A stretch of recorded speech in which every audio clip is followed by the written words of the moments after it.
Terduga pelaku penculikan anak di Rejang Lebong, Bengkulu tewas dihukum massa.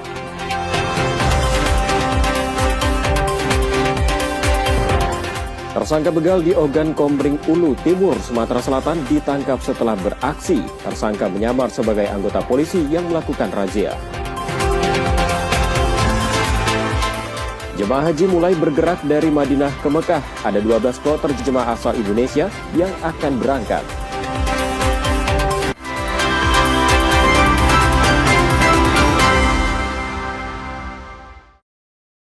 Selamat pagi saudara, apa kabar Anda hari ini? Seperti biasa kami akan membuka hari Anda dengan sejumlah laporan menarik dari Sumatera Selatan dan daerah lain di Sumatera bagian selatan. Selain berita utama tadi, masih ada informasi-informasi menarik lainnya akan kami sampaikan untuk Anda. Bersama Sarah Biansyah, inilah Kompas Pagi selengkapnya di Kompas TV, independen, terpercaya.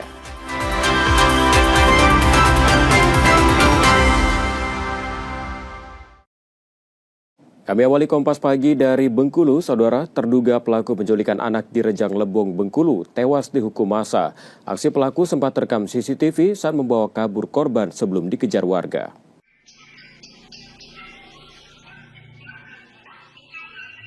Rekaman CCTV warga memperlihatkan dugaan penculikan anak di Sindang Beliti, Rejang Lebong, Bengkulu saat pelaku membawa kabur korban dan aksinya diketahui warga. Peristiwa terjadi Senin lalu ketika korban hendak ke warung. Pelaku sempat mencoba memeluk korban namun gagal, lalu berhasil menggendong dan melarikan diri. Warga yang melakukan pengejaran menangkap pelaku di area hutan. Pelaku kemudian tewas setelah dihukum massa. Polisi menyebut pelaku berjumlah 2 orang, 1 diantaranya perempuan. 1 pelaku lain masih diperiksa dan kasus ini terus didalami. Karena pada saat itu kebetulan ada salah satu warga yang melihat bahwa dugaan akan ada suatu peristiwa pidana di situ, kemudian dia berteriak, kemudian ramai orang kemudian melakukan pengejaran. Jadi untuk yang laki-laki itu dikejar oleh massa,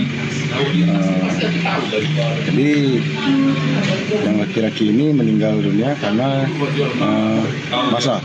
Kemudian yang perempuan berhasil diamankan dan saat ini diamankan di unit PPA Polres Jakarta. Sementara itu, tersangka begal di Ogan Komering Ulu Timur, Sumatera Selatan ditangkap setelah beraksi. Tersangka menyamar sebagai anggota polisi yang melakukan razia, lalu membawa kabur motor korban.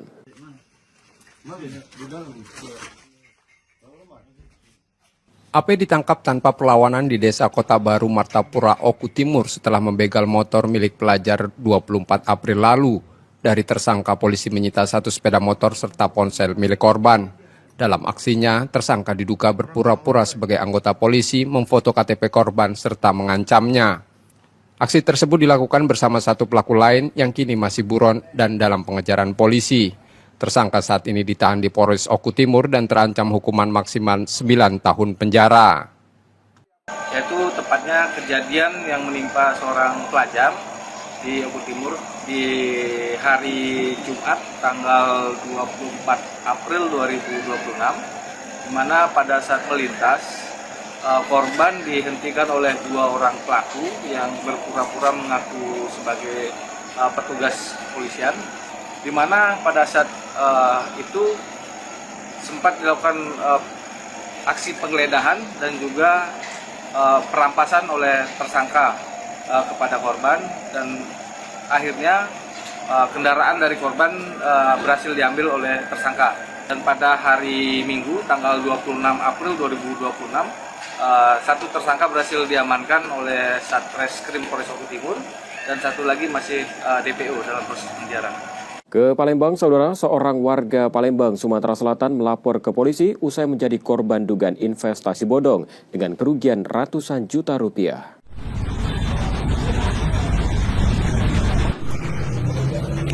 Seorang warga Sukaramai Palembang, Royan Firdaus, melaporkan dugaan penipuan dan penggelapan ke Polrestabes Palembang Selasa 20 April 2026 sore kemarin.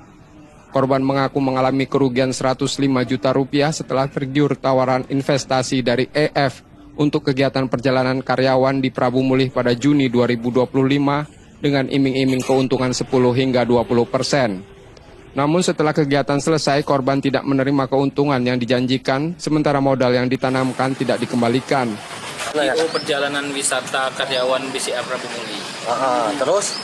Setelah pekerjaan selesai, terlapor menunda-nunda pengembalian modal. Dibilang belum selesai. Tapi ada seorang karyawan terlapor yang keceplosan bahwa pekerjaan tersebut selesai, sehingga saya menuntut pengembalian modal tersebut. Kemarin dijanjikan berapa untung profitnya selain modal? Berapa persen? Selain modal sekitar 15-20%. Tapi sampai hari ini modal aja belum dikembalikan. Laporan tersebut telah diterima dan terlapor akan segera dipanggil untuk dimintai keterangan. Kerugian yang diderita oleh korban sebesar 105 juta rupiah. Modusnya apa?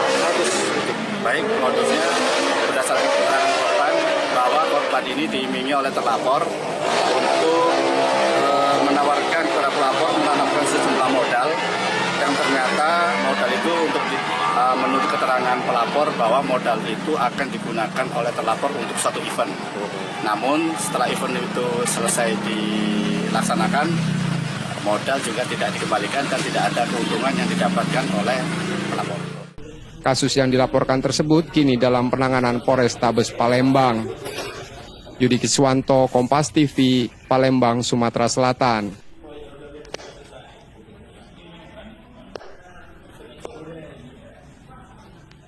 Saudara, Satreskrim Polres Muara Enim menangkap tersangka pencurian mobil seorang pejabat Polri. Tersangka ditangkap setelah sempat melarikan diri usai membawa kabur kendaraan milik warga.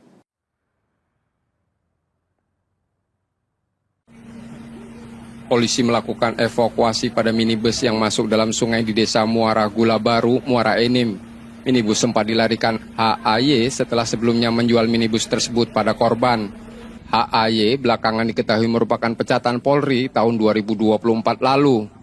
Satreskrim Polres Muara Enim awalnya mendapat laporan tentang pencurian mobil dan melakukan pengejaran hingga tersangka masuk ke dalam sungai. Cara tersangka melakukan pencurian dengan menjual minibus pada korban di Lampung dengan sistem COD. Tersangka diduga membuntuti korban usai jual beli hingga ke rumah, lalu mencuri mobil yang sudah dijual dengan menggunakan kunci cadangan. Polisi masih mendalami motif serta kemungkinan keterlibatan pihak lain. Di mana dengan modus jual beli online di Facebook dengan harga yang cukup murah, tapi dengan transaksinya di Lampung dan kemudian mobil itu dibawa oleh korban ke Muara Enim. Sampainya di Muara Enim, mobil yang sudah ditandai oleh si tersangka ini dengan menggunakan kunci cadangan itu dinyalakan dan dibawa lari oleh si tersangka. Dan dalam hal ini si korban karena curiga kemudian memanggil bantuan kepolisian dan terjadilah kejar-kejaran terhadap tersangka ini, dan akhirnya dalam keadaan panik si tersangka ini karena tersangka ini bukan orang asli Sumatera Selatan, tidak tahu jalan dan akhirnya terceburlah di sungai. Untuk tersangkanya yang berhasil diamankan satu orang, dan kebetulan tersangka ini merupakan pecatan dari kepolisian yang dimana dia sudah dipecat sejak tahun 2004. Yang juga jadi sorotan, Saudara, Direktorat Reserse Narkoba bersama Polres Empat Lawang mengungkap peredaran ganja berskala besar. Tim menemukan ladang ganja seluas 20 hektar di Desa Batu Junggul, Muara Pinang, serta menyita 220 kg ganja kering siap edar.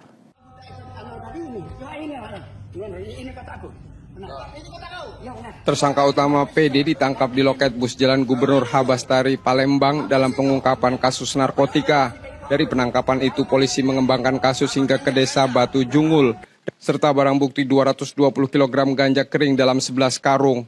Selain itu, turut disita 4 sepeda motor, dokumen lahan, dan peta ladang ganja.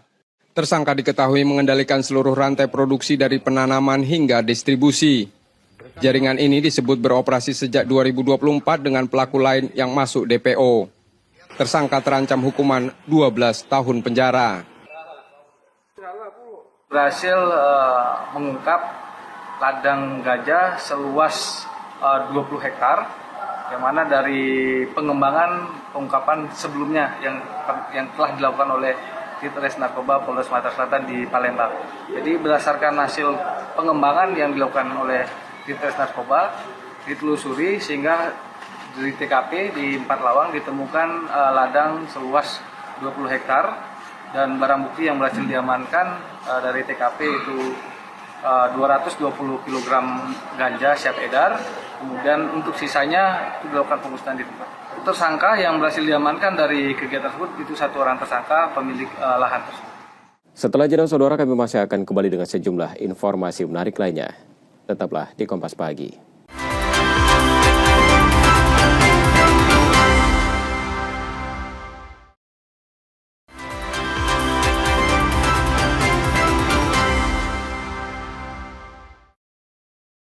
Kompas Pagi kami lanjutkan, saudara. Kita ke Bangka. Keberadaan jalur alternatif di Bangka Belitung menjadi sorotan dalam pemberantasan narkoba. Kondisi banyak pulau dinilai membuka celah jaringan narkotika untuk menyelundupkan narkoba melalui jalur yang sulit terpantau petugas. Apa yang ngikatnya bener? Berapa ikut nih? Enggak tahu, Pak.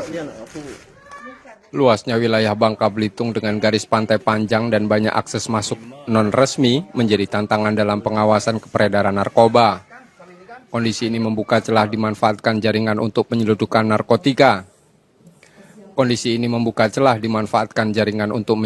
narkotika. Pengawasan kini diperketat dengan melibatkan masyarakat melalui deteksi dini dan penguatan kelompok-kelompok sadar bahaya narkoba. Kerjasama lintas sektor juga terus didorong untuk memutus rantai peredaran narkotika. Bangka Belitung adalah provinsi yang sangat kaya, sangat strategis, wilayahnya kepulauan, tapi juga tentunya memiliki potensi karena luasnya wilayah kepulauan ada pintu-pintu jalur tikus yang mungkin ini perlu menjadi concern masyarakat. Kita tidak bisa sendiri, BNN juga harus didukung oleh masyarakat.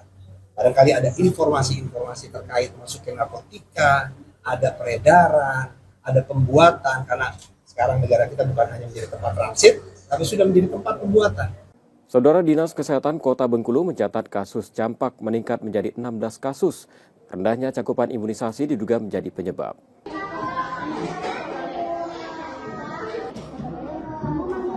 Kasus campak di Kota Bengkulu meningkat menjadi 16 kasus hingga April 2026 dan menjadi perhatian serius pemerintah daerah.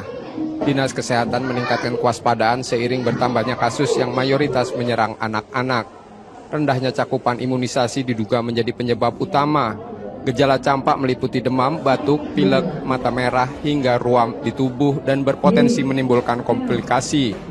Pemerintah mengimbau orang tua melengkapi imunisasi anak serta menjaga kebersihan dan gizi guna menekan penyebaran campak.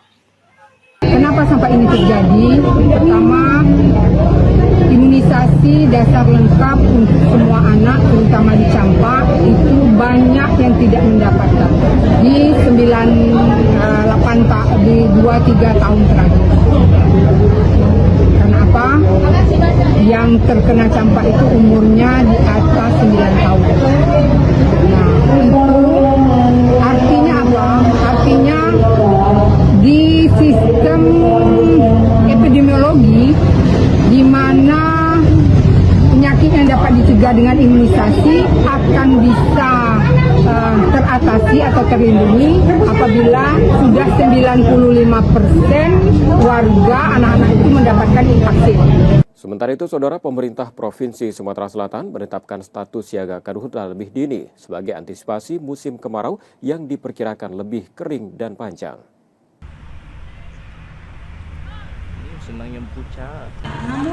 Pemerintah Provinsi Sumatera Selatan menetapkan status siaga kebakaran hutan dan lahan mulai 22 April hingga 30 November 2026. Langkah ini diambil sebagai antisipasi musim kemarau yang diperkirakan lebih panjang dan kering berdasarkan proyeksi cuaca. Risiko kebakaran meningkat seiring potensi kekeringan yang lebih tinggi terutama di kawasan gambut. Lonjakan titik panas di sejumlah wilayah turut memperkuat keputusan penetapan status siaga lebih dini. Sejumlah daerah rawan seperti Ogan Ilir dan Ogan Komering Ilir juga menetapkan status serupa. Pemerintah daerah diminta memperkuat koordinasi lintas sektor agar penanganan lebih cepat dan terarah. Bantuan juga diajukan ke pemerintah pusat berupa helikopter patroli dan waterbombing serta usulan operasi modifikasi cuaca untuk menjaga kelembaban lahan. Pertimbangan kita dengan memperhatikan apa yang disampaikan oleh BMKG, bahwasanya kemarau di tahun ini akan lebih panjang, lebih cepat, dan akan lebih kering. Selain itu tentunya kita juga melihat hotspot yang sudah banyak timbul di Sumatera Selatan periode Januari sampai April ini untuk mempermudah penanganan penanggulangan bencana karhutla. Perusahaan didorong mengaktifkan kembali sarana pencegahan di wilayah konsesi, sementara masyarakat diimbau lebih berhati-hati dalam penggunaan api, salah satunya tidak membuka lahan dengan dibakar. Tim Liputan, Kompas TV, Palembang, Sumatera Selatan. Saudara, pemerintah Kota Palembang mempercepat penanganan banjir yang masih terjadi di sejumlah wilayah. Pemkot menegaskan penanganan banjir tidak bisa dilakukan sendiri, membutuhkan dukungan berbagai pihak.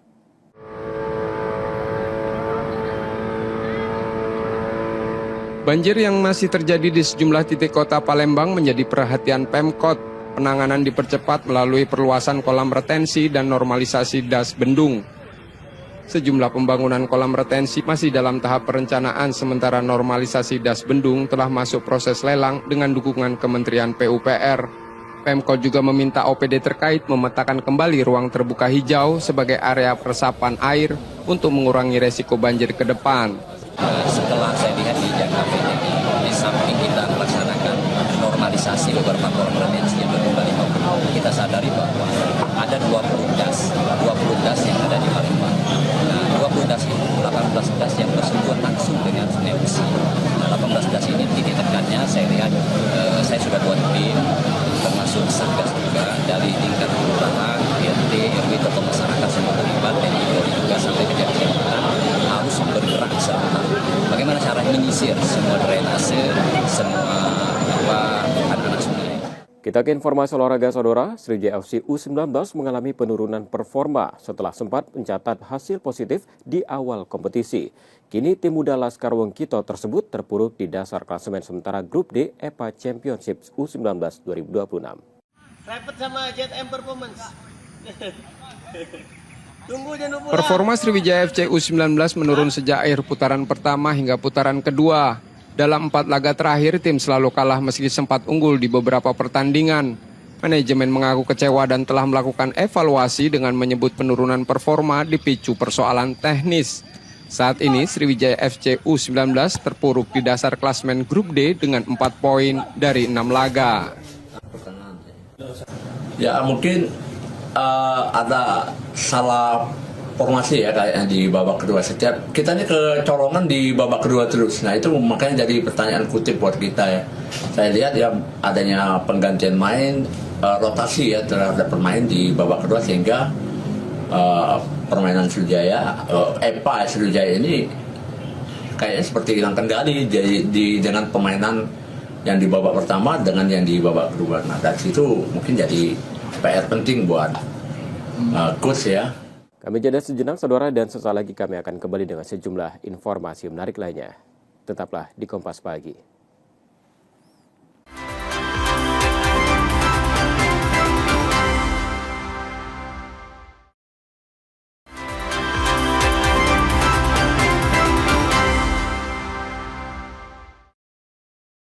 لبيك لا شريك لك لبيك إن الحمد والنعمة لك والملك لا شريك لك. Anda kembali menyaksikan Kompas Pagi bersama Sarobiansyah. Dari informasi haji, saudara, jemaah haji Indonesia kloter pertama akan mulai diberangkatkan dari Madinah ke Mekah.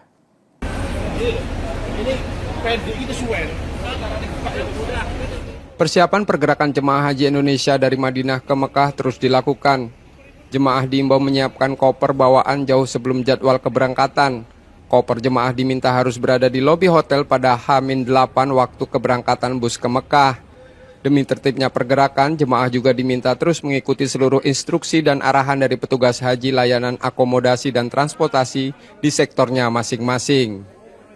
Terkait dengan pendorongan jamaah kloter pertama yang akan kita berangkatkan dari kota Madinah Munawwarah ke Makkahul Mukarramah, kita sudah melakukan persiapan koordinasi dengan para kasektor dan juga dengan pihak terkait. Kami memastikan bahwa pendorongan jamaah kloter pertama dari Madinah berjalan lancar. Pertama terkait dengan keberangkatan. Keberangkatan kita sudah menghimbau kepada jamaah melalui ketua kloter supaya hari 8 jam sebelum keberangkatan koper-koper sudah diturunkan di lobi hotel. Kemudian 3 jam sebelum keberangkatan itu jamaah sudah bersiap karena bis sudah akan tiba di hotel paling cepat 4 jam atau 3 jam sebelum jadwal keberangkatan bis sudah siap. Untuk tertibnya keberangkatan jamaah nanti diatur berdasarkan rombongan. Saudara, jemaah haji mulai bergerak dari Madinah ke Mekah mulai 30 April 2026. Ada 12 kloter yang akan berangkat dari Madinah ke Mekah.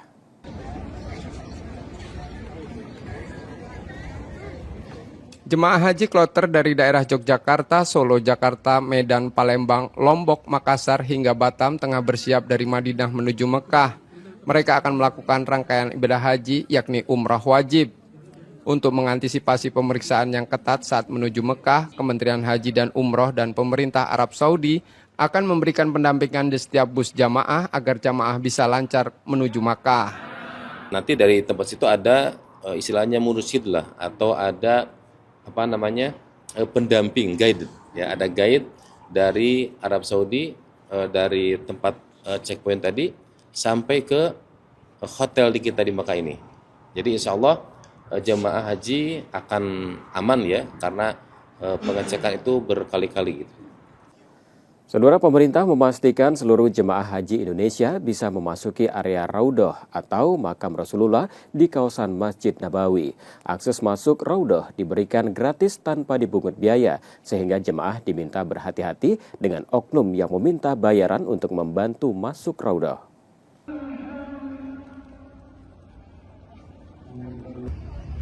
Jemaah bisa masuk ke Raudhah dengan 2 cara, yakni melalui tasreh atau izin resmi dari otoritas Arab Saudi dan aplikasi nusuk. Jalur tasreh bisa didapat jemaah secara massal melalui ketua rombongan yang dijadwalkan petugas haji sektor khusus Nabawi. Sementara aplikasi nusuk diperuntukkan bagi perorangan melalui ponsel masing-masing jemaah. Kedua akses masuk Raudhah tersebut didapat secara gratis tanpa dipungut biaya. Jemaah perlu mewaspadai potensi penipuan dengan beragam modus. Di antaranya menyebut kartu nusuk bermasalah dan mengarahkan jemaah untuk mengklik sebuah link hingga meminta bayaran untuk membantu masuk Raudhah. Jemaah tak perlu khawatir tak bisa masuk Raudhah. Jika membutuhkan informasi dan terdapat kendala akses masuk Raudhah, jemaah bisa bertanya ke petugas haji yang disiagakan di Seksus Nabawi. Maka kami minta supaya segera lapor kepada ketua kloter. Nanti ketua kloter menyampaikan kepada bimbat sektor untuk penjadwalan masuk Raudhah bagi jamaah yang memang belum berkesempatan untuk masuk Raudhah. Dan kami tegaskan bahwa masuk Raudhah itu gratis. Ya, kami ulangi, masuk Raudhah itu gratis. Saudara, kartu nusuk menjadi perangkat krusial bagi jemaah haji karena berfungsi sebagai identitas, sekaligus akses utama menuju rangkaian puncak ibadah di Armuzna.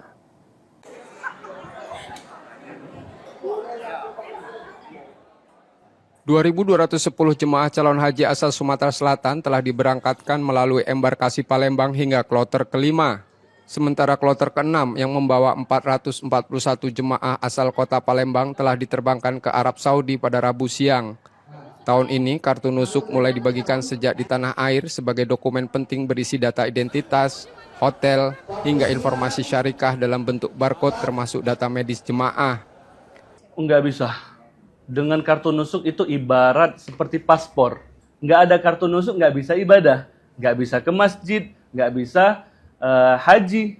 Ada orang yang pengen minjem atau pengen dengan modus-modus yang kita ketahui sudah, itu jangan sampai terjadi. Itu sudah di briefing dari awal sehingga tidak terjadi apa yang tidak kita inginkan. Dan kalau terjadi sesuatu hilang ataupun dicuri, itu masih bisa diusahakan untuk dicetak ulang di negara Arab Saudi. PPIH Embarkasi Palembang memastikan jemaah yang belum tuntas perekaman akan diselesaikan di Tanah Suci.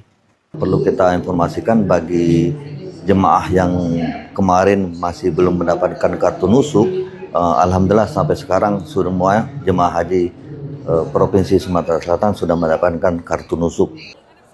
Sistem ini diharapkan membuat perjalanan haji lebih tertib, aman, dan mudah. Muhammad Reza Pahlevi, Kompas TV, Palembang, Sumatera Selatan.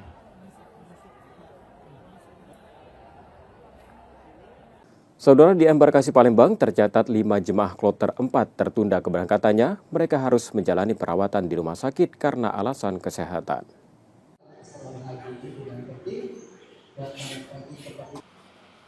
Panitia penyelenggara ibadah haji Embarkasi Palembang mengkonfirmasi masih ada 5 jemaah yang tertunda keberangkatannya. Kelima jemaah tersebut saat ini masih dirawat di Rumah Sakit Siti Fatimah Palembang karena kondisi kesehatan yang tidak memungkinkan. Terkait kondisi jemaah kloter 1 hingga 4 yang sudah lebih dulu tiba di Tanah Suci, PPIH memastikan seluruhnya dalam keadaan sehat. Hingga saat ini, total jemaah dan petugas yang telah diberangkatkan melalui Embarkasi Palembang mencapai 1.766 orang. Kondisi jemaah yang tertunda itu masih terus diawasi oleh pihak kesehatan, dan insya Allah kalau mereka sudah istiqomah, sudah sehat, akan kita berangkatkan di kloter-kloter selanjutnya dengan melihat seat-seat kosong yang tersedia. Dan insya Allah pihak Dinkes dari BKK terus mengawasi mereka. Saudara, Kompas Pagi masih akan kembali dengan sejumlah informasi menarik lainnya usai jeda. Tetaplah bersama kami di Kompas Pagi.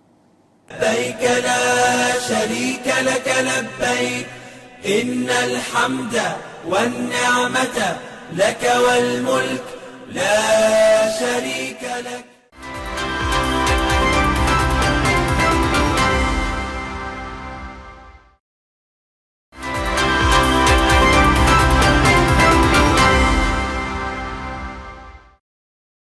Terima kasih Anda kembali menyaksikan Kompas Pagi, saudara, dan jika Anda tidak sempat menyaksikan sorotan utama kami, berikut laporan utama Kompas Pagi hari ini.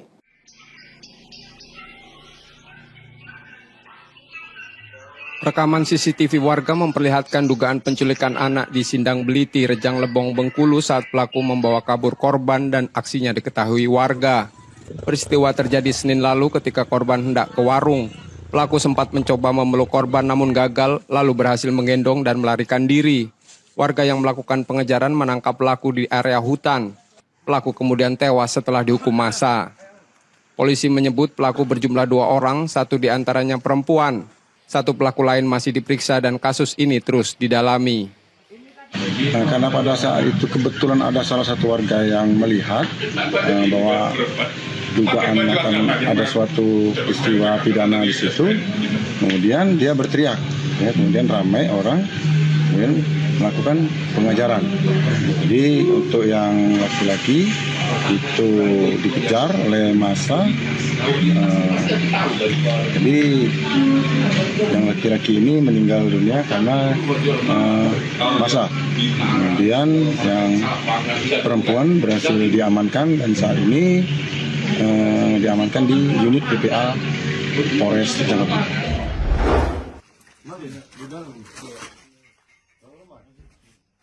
AP ditangkap tanpa perlawanan di Desa Kota Baru, Martapura, Oku Timur setelah membegal motor milik pelajar 24 April lalu.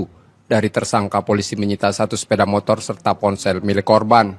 Dalam aksinya, tersangka diduga berpura-pura sebagai anggota polisi, memfoto KTP korban serta mengancamnya. Aksi tersebut dilakukan bersama 1 pelaku lain yang kini masih buron dan dalam pengejaran polisi. Tersangka saat ini ditahan di Polres Oku Timur dan terancam hukuman maksimal 9 tahun penjara. Yaitu tepatnya kejadian yang menimpa seorang pelajar di Oku Timur di hari Jumat tanggal 24 April 2026, di mana pada saat melintas korban dihentikan oleh 2 orang pelaku yang berpura-pura mengaku sebagai petugas kepolisian, di mana pada saat itu sempat dilakukan aksi penggeledahan dan juga perampasan oleh tersangka kepada korban, dan akhirnya kendaraan dari korban berhasil diambil oleh tersangka.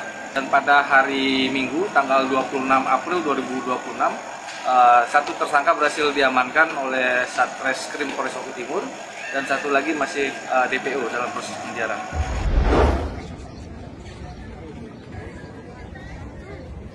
Jemaah haji kloter dari daerah Yogyakarta, Solo, Jakarta, Medan, Palembang, Lombok, Makassar, hingga Batam tengah bersiap dari Madinah menuju Mekah.